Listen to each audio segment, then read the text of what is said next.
Diamond dots are incredible craft kits and fun for the whole family. Just follow these simple steps. Open your Diamond Dots kit.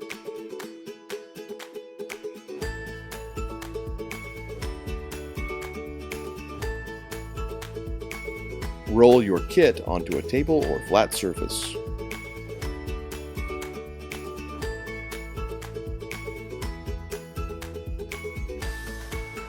Pick a color to start with from the color chart.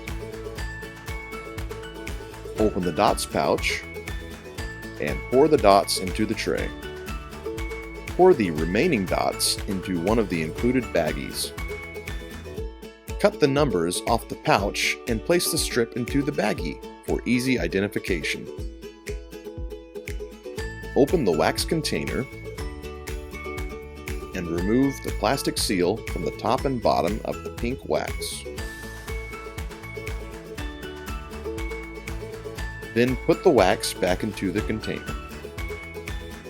Press your stylus pin into the wax until a small amount is visible on the end.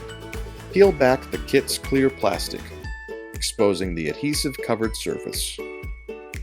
Lastly, pick up the dots with the stylus pin and place them on the kit, according to each color's represented symbol.